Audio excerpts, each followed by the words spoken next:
Hayi ashama akkam jirtu hordoftoonni chaayinaalii Abrahaam Tegegaa guyyaa har'aa kanas immoo barnoota tokkoon qabadhee isin dhiyaadhe.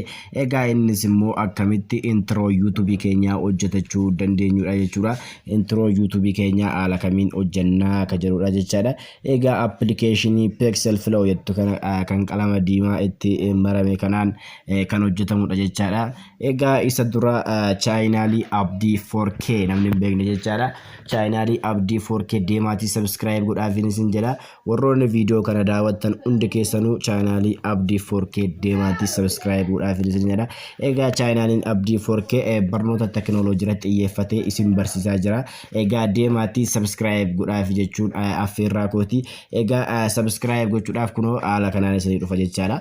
Haala kanaan isin dhufaaf isin yeroo tokkoof bakka subscribe jedhu kanatti buutu. Achi booda mallattoon notificationii asitti kunoo bilbila fakkaattu isin baati. Achi booda irra tuquudhaan ol taasifadhaa video baay'ee babbareedaa gadhiisaa video isin fayyaduu danda'an baay'ee kan duraan gadhiifame illee deemaatii daawwadhaan isin jedha. Video baay'ee bareedaa ta'e gadhiisee jira jechaadha. Egaa deemaatii daawwadhaan isin jedha. Egaa chaayinaalii Abrahaam Tech chaayinaaliin kun immoo chaayinaalii koodha. Kunoo Abrahaam Tech jettanii haala kanaan ni barreessitu. Achi booda kunoo akkuma argitan asitti isin dhufee jira jechaadha. Bakka subscribe jettu kanaan tokkoof duutu.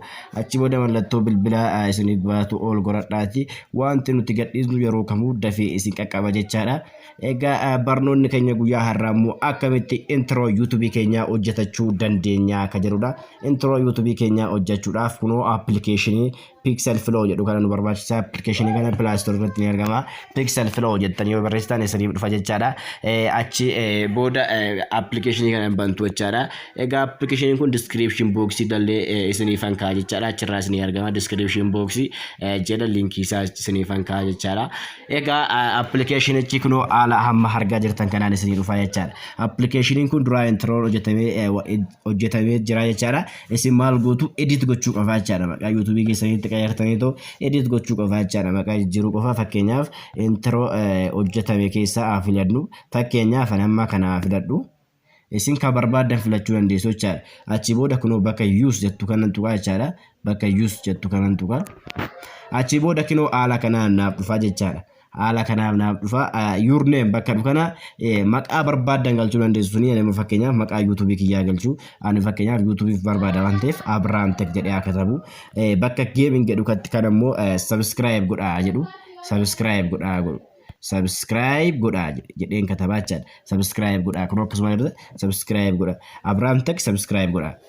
Achi booda saayizii isaas xiqqeessuus guddisuus hin dandeessu. Akkuma argitan saayizii kunoo kana waliin gadi harkistaniitoo qannasuus dabaluus hin dandeessu jechaadha.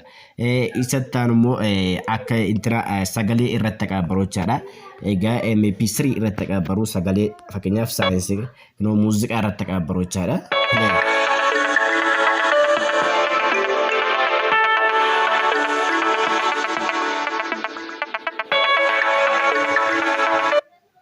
Akkuma argitan kunoo muuziqaa asirratti galchee jira jechaadha. Muuziqaa audio bakka kana bichee tuqtu. Audio bakka kana jechaadha.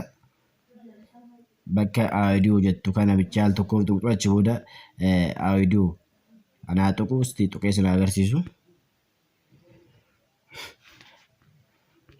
Audio bakka torga tuqxameen booddee fakkeenyaaf muuziqaa kana ammaaf irraa balleesse from internal storage isin jedha jechaadha. Achi booda kunoo bakka muuziqaa ani tokko bichaan keessaa qabaa. Se muuziqaa qabdan hunda dhiirsee tartiiba galchee listii isaa sanii fidaa. Fakkeenyaaf ani kanaaf filadhu. Achi booda kunoo muuziqaan kiyya irratti naaf galee jira jechaadha. Egaa erga haala kanaan xumurtanii booddee gara faayila keessanitti gabuufachuudhaaf sport bakka dhukana al tokkoof kilik gootu. Achi booda quality gosa sadiin isinii fida. Quality inni kun quality isaan keessaa baay'ee bareedaadha. Isaan download yoo godhattan baay'ee tokko qulqullina qabaa jechaadha. Isaan download godhachuun baay'ee qulqullina isiniif godha jechaadha intro keessan irratti. Egaa aga xumurutti in eegdu jechaadha. Dhibbarga ga'een booddee faayila keessan keessatti isiniif dabarsaa jechaadha. Faayila keessan keessaa daawunlood godhachuu dandeessu jechuudha. Egaa barnoonni irraaf qabanne asirratti raawwata. Aga barnoota biraatiin deebinee dhumnutti nagaatti.